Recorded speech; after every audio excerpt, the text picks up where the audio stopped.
Welcome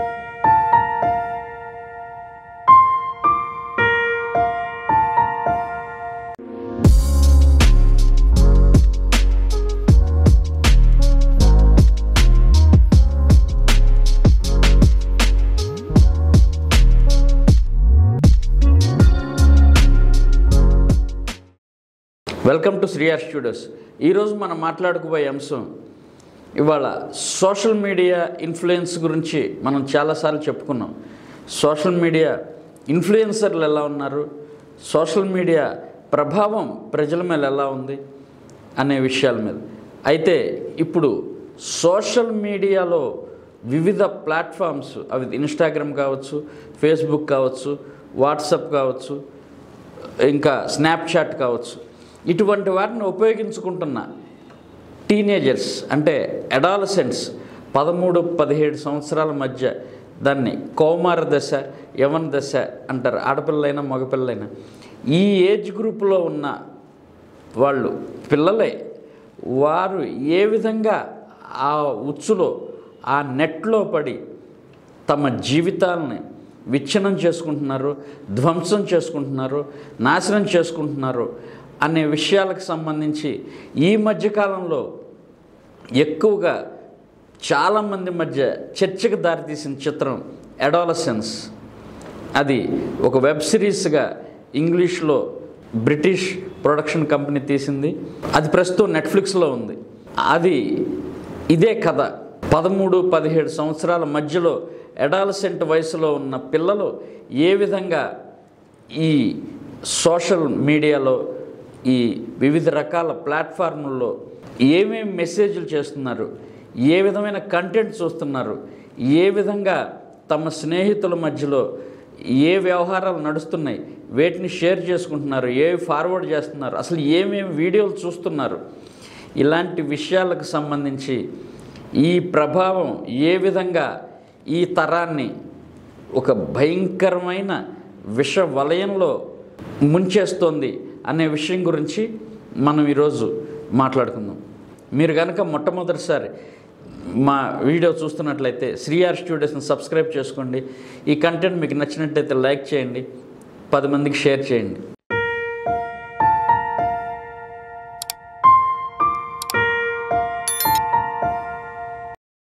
ఇప్పుడు adolescence గురించి ముందు మాట్లాడుకుందాం. అడాలసెన్స్ సిరీస్ 4 ఎపిసోడ్లుగా ఉంది, నెట్ఫ్లిక్స్లో ఉంది. అందులో కథ ప్రకారం జెమీ మిల్లర్ అనే ఒక 13 ఏళ్ల కుర్రాడిని ఒకరోజు పోలీసులు అతని ఇంటి మీద దాడి చేసి అరెస్ట్ చేసి తీసుకువెళ్తారు. అతని మీద ఉన్న ఆరోపణ, తన క్లాస్మేట్ అయిన ఒక అమ్మాయిని దారుణంగా హత్య చేశాడు ఆ ముందు రోజు రాత్రే అనేది ఆరోపణ. అతను ఒప్పుకోడు ఎంతకి. వాళ్ళ తల్లిదండ్రులు కూడా ఆశ్చర్యపోతారు. అతనికి ఒక అక్క కూడా ఉంటుంది. వీళ్ళెవరూ ఊహించరు, ఎవరు కూడా అంచనా వేయలేరు. చాలా అమాయకంగా ఉంటాడు. క్రమంగా విచారణ జరుగుతూ ఉంటుంది. 1 సంవత్సరంన్నరకి అట్లా మొత్తం విచారణ పూర్తయి అతను దోషిగా నిరూపించబడతాడు. ఎందుకంటే జరిగిన మొత్తం కూడా సీసీ ఫుటేజ్ రికార్డ్ అయి ఉంటుంది.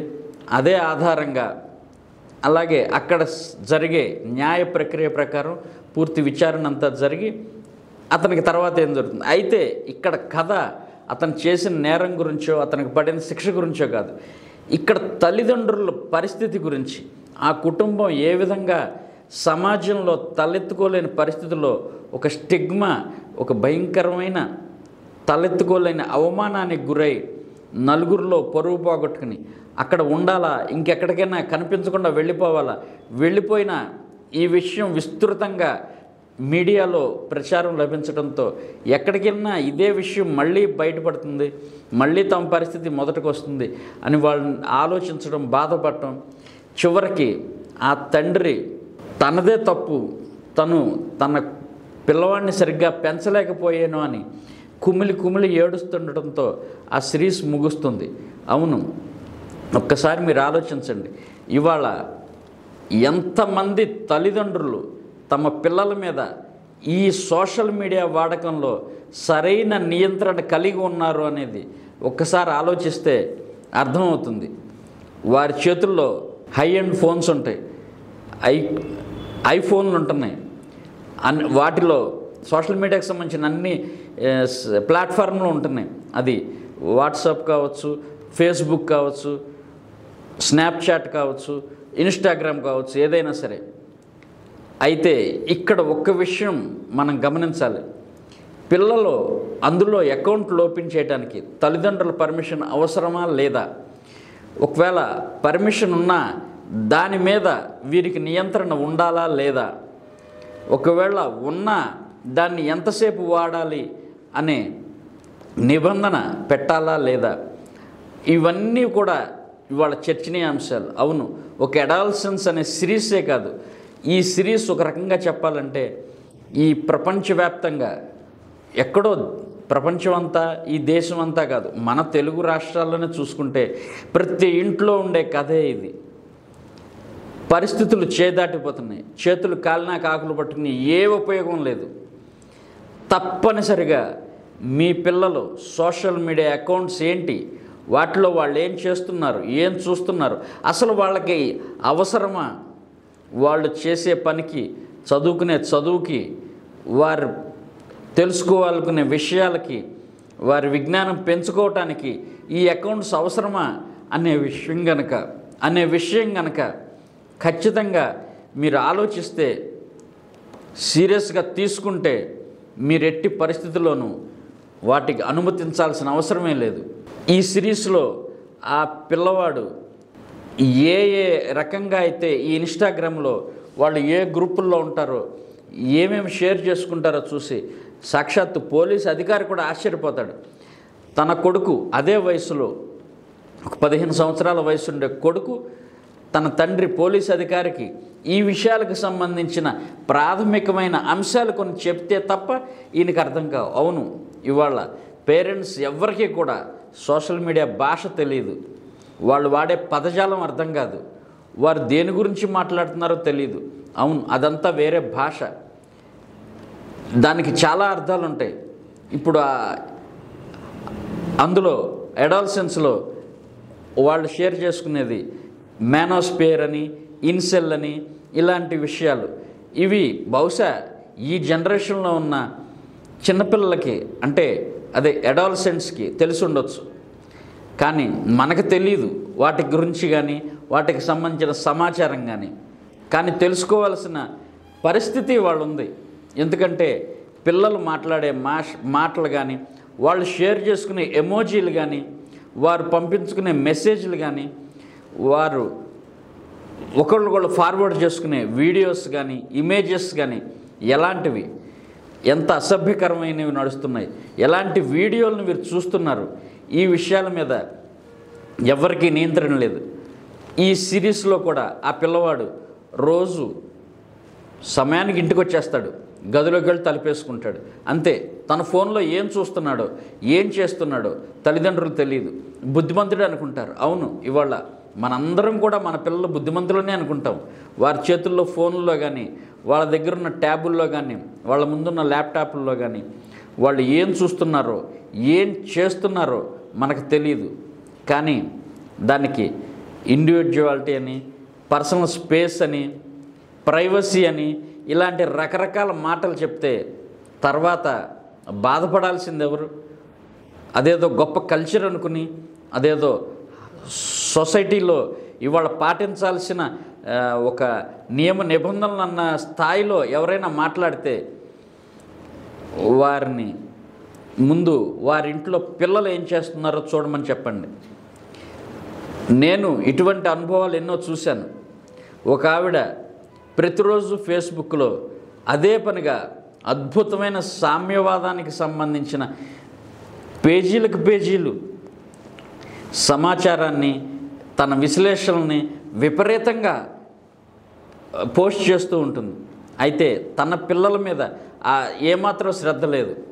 అయితే ఇక్కడ దీనికి ఇప్పుడు మనం మాట్లాడుకునే అంశానికి సంబంధం లేదు. ఎందుకంటే ఆ పిల్లవాడి మనసులో ఏముందో, ఏం ఆలోచిస్తున్నాడో, ఏం చేస్తున్నాడో తెలియకపోవటం వల్ల దాదాపు 18-20 సంవత్సరాల వయసున్న ఆ పిల్లవాడు ఒకరోజు అనూహ్యంగా సూసైడ్ చేసుకున్నాడు. అది ఎందుకు ఏంటి అనేది ఎవరికీ తెలియదు. ఆ రహస్యంగానే ఉండిపోయింది. అంటే ఈ తల్లి సోషల్ మీడియాలో సమాజాన్ని ఉద్ధరించే బోలెడంత సమాచారాన్ని ప్రపంచానికి పంచిపెడుతుంది. కానీ ఇంట్లో తన సొంత కొడుకు 18 ఏళ్ల కుర్రవాడు, వాడి మానసిక స్థితి ఏంటో, ఏ పరిస్థితుల్లో ఉన్నాడో, ఏం ఆలోచిస్తున్నాడో, ఎందుకు బాధపడుతున్నాడో అవగాహన లేదు, పట్టించుకోలేదు. ఇదే పరిస్థితి. మన పిల్లల్ని చూసి మనం మురిచిపోతూ ఉంటాం. మన పిల్లల సోషల్ మీడియా అకౌంట్లు చూసి, వాళ్ళకు వచ్చే లైకులు చూసి, వాళ్ళకున్న ఫాలోవర్స్ని చూసి, అబ్బో మా పిల్లలు ఇంత అద్భుతంగా, ఇంత పాపులర్ అని.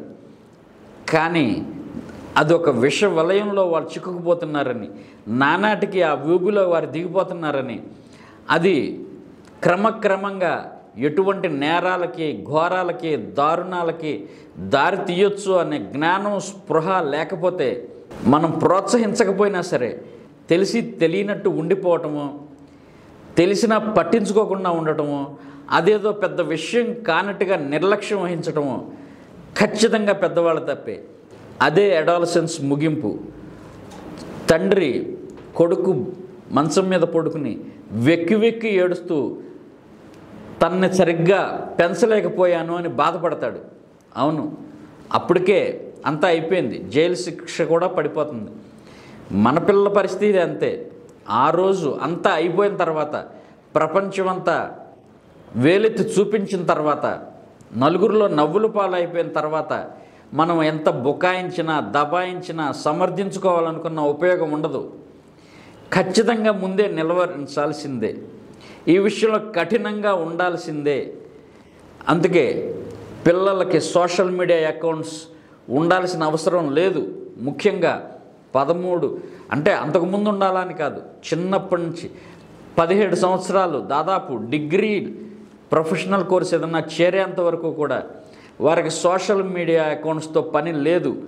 అలా ఉండి అదే పనిగా వాటితోనే కాలక్షేపం చేస్తూ, వాటిలో మునిగి తేలుతూ, వాటిలో ఏం చేస్తున్నారో, ఎలాంటి చాటింగులు చేస్తున్నారో ఖచ్చితంగా గమనించకపోతే, పట్టించుకోకపోతే, ఖచ్చితంగా ఉండకపోతే, వారిని హెచ్చరించకపోతే రాబోయే పరిణామాలు కానీ జరగబోయే పర్యవసనాల గురించి వారికి సరిగ్గా చెప్పలేకపోతే ఆ తప్పు ఖచ్చితంగా తల్లిదండ్రులదే.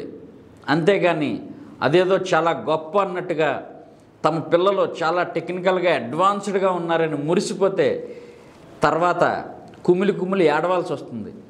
అంతకు మించిన వేరే ప్రత్యామ్నాయం లేదు. అయితే ఇక్కడ అన్నిటికంటే విషాదకరమైన విషయం ఏంటంటే, పిల్లలకే కాస్తో కోస్తో స్పృహ ఉండొచ్చు, పిల్లలందరూ కూడా దాంట్లో మునిగిపోయారు, దాంట్లో చెడే చూస్తున్నారు, చెడే చేస్తున్నారు అంటలేదు. చాలా తక్కువ మందే ప్రస్తుతానికి మన వరకు, మన తెలుగు రాష్ట్రాల వరకు చాలామంది, దాదాపు 100కి 90% పిల్లలు సోషల్ మీడియాలో రకరకాలుగా యాక్టివ్గా ఉన్నా కూడా శాంతం తప్పుదారి పట్టేసిన వాళ్ళు ఒక 50% ఉంటారు అంతే. మిగతా 50% బాగానే ఉన్నారు.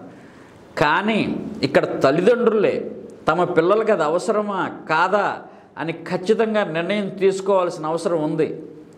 ఆ విషయం వాళ్ళకి అవగాహన లేకపోతే తర్వాత జరిగే పరిణామాలకి వీళ్ళే బాధ్యత వహించాల్సి వస్తుంది. పిల్లలకు ముందే వీటి గురించి హెచ్చరించి, జాగ్రత్తలు చెప్పి, అవసరమైతే వాటిలో లేకుండా చూసి ఎంతవరకు ఆ గ్యాడ్జెట్స్ వాడాల్సిన అవసరం ఉందో అంతవరకే నియంత్రిస్తూ, సోషల్ మీడియా చూడాలంటే వీరు పక్కన ఉండి అందరూ కలిసి చూసే వాతావరణాన్ని ఖచ్చితంగా కల్పించాలి. అంతేగాని గదుల్లో దూరు తలుపులు వేసుకుని ఎవరూ లేకుండా ఏకాంతంగా కూర్చుని వీరు పిల్లలు సోషల్ మీడియాలో అదే పనిగా గంటలు గంటలు, రాత్రి తెల్లవార్లు, రోజుల తరబడి చాటింగ్ల పేరుతో రకరకాల వీడియోలు, ఇమేజెస్ షేర్ చేసుకుంటూ, ఒకరినొకరు బుల్లియింగ్ చేసుకుంటూ, చాలా దారుణమైన వాతావరణం నిజంగా ఉన్నంతవరకు ఈ 50% మందిలో చాలా భయంకరమైన పరిస్థితులు ఈరోజు పొంచి ఉన్నాయి. అనుమానం లేదు, అవి క్రమక్రమంగా కారు మేఘాలలాగా మొత్తం అందరి మీదకి విస్తరిస్తున్నాయి. ఒకరిని చూసి ఒకరు ప్రభావంలో పడుతున్నారు. అలా అకౌంట్లు లేని వాళ్ళు కానీ, వాటిలో చురుగ్గా సోషల్ మీడియాలో చురుగ్గా లేని వాళ్ళని చూసి ఇన్స్టాగ్రామ్లో ఎంతమంది ఫాలోవర్లను గొప్పగా చెప్పుకునేవాళ్ళు మిగతా వారిని చులకనగా చూడటము, వారిని హేళన చేయటం లాంటివి చేస్తే వీరు కూడా అందులోకి దిగటం. ఒక రకంగా చెప్పాలంటే ఇవాళ తల్లిదండ్రులే పిల్లలతో కలిసి రకరకాల రీల్స్ పేరుతో, ఈ పిచ్చి పిచ్చి షార్ట్స్ పేరుతో అడ్డగోలుగా చెప్పుకోవటానికి కూడా సిగ్గుచేటు అవన్నీ చేస్తూ అదేదో తాము గొప్ప ఘనకార్యం సాధిస్తున్నామని చెప్పుకోవటం. తర్వాత జరిగే పరిణామాలకు ఎవరు బాధ్యత వహిస్తారు? ఎవరి మీద తోస్తారు? పోలీసులు, ప్రభుత్వాలు వీటికి వేరే పని పాట లేనట్టు మీ కుటుంబ వ్యవహారాలు, మీ పిల్లల పెంపకాన్ని కూడా అవే చేపట్టాలి అంటే ఇంకా మనుషులుగా మీరు దండగా. సో అర్థం చేసుకోండి, అడాలసెన్స్ సినిమా ఒక సందేశం లాంటిది. అలాంటివి మనకి ప్రతినిత్యం మన చుట్టూ జరుగుతూనే ఉన్నాయి, మనం చూస్తూనే ఉన్నాం. పిల్లలు ఏ విధంగా ఈ రకరకాలైన యాప్స్ ఉపయోగించి వాటి ప్రభావంతో ఒక రకంగా డబ్బులు పోగొట్టుకోవటం కావచ్చు, లేదా ఇంకో రకమైన ఏదన్నా నేరాలు చేయటం కావచ్చు, చేయకూడని పనులు చేయటం కావచ్చు, లేదా ఏదన్నా అనవసరమైన విషయాలు అతిగా స్పందించడం కావచ్చు. వీరి మానసిక పరిస్థితి కూడా ఈ విధంగానే తయారవుతుంది. విపరీతమైన ఆవేశం, ఉద్రేకం, కోపం, ఒక రకమైన అలజడి, వీరి మానసిక పరిస్థితి మారిపోతుంది. వారికంటూ స్నేహితులంటూ ఉండరు. సోషల్ మీడియాలో ఉండే వర్చువల్ ఫ్రెండ్షిప్, వాళ్ళు ఒకరి మొహం ఒకరు చూసుకోరు. ఎంతసేపు ఈ మెసేజెస్, ఈ షేరింగ్లు, ఈ చాటింగ్లు వీటితోనే కాలక్షేపం చేస్తారు. ఇటువంటి స్నేహాలు తర్వాత ఎటు దారితీస్తాయో మనం చూస్తూనే ఉన్నాం. పెద్ద పెద్ద వాళ్ళే వీటిల్లో పడి ఎలా మగ్గిపోతున్నారో, ఎలా బలైపోతున్నారో చూస్తున్నాం. అలాంటప్పుడు చిన్నపిల్లలు, వారికి తెలిసి తెలియని వయసు, చెప్పాల్సిన వాళ్ళు చెప్పకపోగా ప్రోత్సహించటం కూడా చేస్తే అది ఖచ్చితంగా నేరమే. ఇటువంటి పరిస్థితుల్లో మన దేశంలో ఈ సోషల్ మీడియా నిరోధానికి, నియంత్రణకి సంబంధించి కొత్త చట్టాలు రావాలి. ఈ అడాలసెంట్ వయసులో ఉన్న పిల్లలు వీటిని వాడకుండా నిరోధించాలి. అటువంటి వాటిలో పడి ఏదైనా నేరాలకు కానీ, తప్పులకు కానీ, ఏదైనా క్రైమ్స్కి కానీ పాల్పడితే ఆ నేరం ఖచ్చితంగా తల్లిదండ్రులదే, ఆ తప్పు వారి మీదే మోపి వారిని ఖచ్చితంగా శిక్షించాలి. అందుకు వేరే ఆలోచన చేయాల్సిన అవసరం లేదు. ఎందుకంటే ఖచ్చితంగా అది వాళ్ళదే తప్పు. తమ పిల్లలు తమ ఇంట్లో తమ కళ్ళ ముందే చాలా అమాయకంగా, ఏ పాపం తెలియనట్లుగా, నోట్లో నాలుకే లేనట్లుగా ఉంటూ కూడా సోషల్ మీడియా అకౌంట్లో ఎన్నెన్ని ఘోరాలు చేస్తున్నారో, ఎన్నెన్ని భయంకరమైన మాటలు కానీ విషయాలను కానీ ఉపయోగిస్తున్నారో తెలిస్తే వాళ్ళు గుండెలు పగిలిపోతాయి. కాబట్టి చాలా అలర్ట్గా ఉండాలి. అవును, బీ అలర్ట్. మీరు ఖచ్చితంగా మీ పిల్లల సోషల్ మీడియా అకౌంట్లో మీరు కూడా తొంగి చూడండి. ప్రతి క్షణం మీరు కూడా వారిని ఫాలో అవ్వండి. వీలైతే అవి లేకుండా చూడండి, నిరోధించండి, కనీసం నియంత్రించండి. లేదంటే అడాలసెన్స్ సినిమాలో లాగా మీరు కూడా తర్వాత అదే పరిస్థితికి లోనవ్వాల్సి వస్తుంది. మీ పిల్లలు జైల్లో ఉంటారు, మీరు ములాఖాతులకు వెళ్ళొస్తూ ఇంటి దగ్గర సెలబ్రేషన్స్ చేసుకోవాల్సి వస్తుంది అలా వెళ్ళొచ్చినందుకు. యాక్చువల్గా నిజానికి వారు మంచి కాలేజీల్లోనూ యూనివర్సిటీలోకి వెళ్ళి చదువుకుని సాధించాల్సిన విజయాలను బదులు ఇలా సంతృప్తి పడాల్సి వస్తుంది.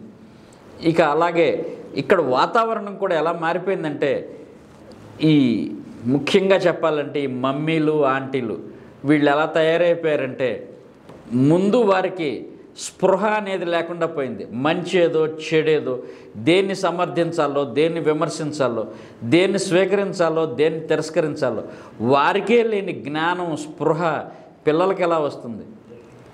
ఈ మధ్యన తెలుగులో ఒక సినిమా వచ్చింది, కోర్ట్ అనే సినిమా. ఆ సినిమా ఏం సందేశం ఇచ్చిందో, ఏం చెప్పాలనుకుందో కనీసం ఎవరికీ అర్థం కాలేదు. సరే, అది ఆ దర్శకుడు తప్పు కాదు, నిర్మాత తప్పు కాదు. వాళ్ళు కథ చెప్పారు.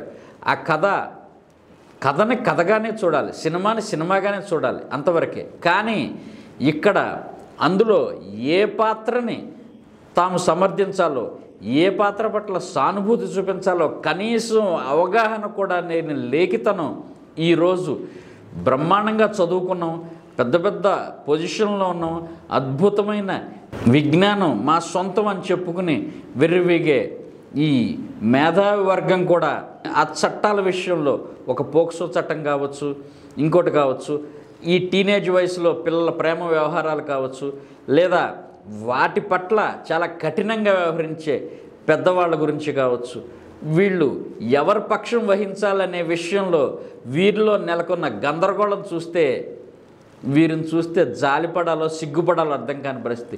వీరు ఇంకా తమ పిల్లల్ని ఎంత గొప్పగా పెంచుతారో, ఎంత అద్భుతంగా తీర్చిదిద్దుతారో, రేపటి సమాజానికి వారు ఎటువంటి తరాన్ని అందించబోతున్నారో తలుచుకుంటేనే భయం వేస్తుంది.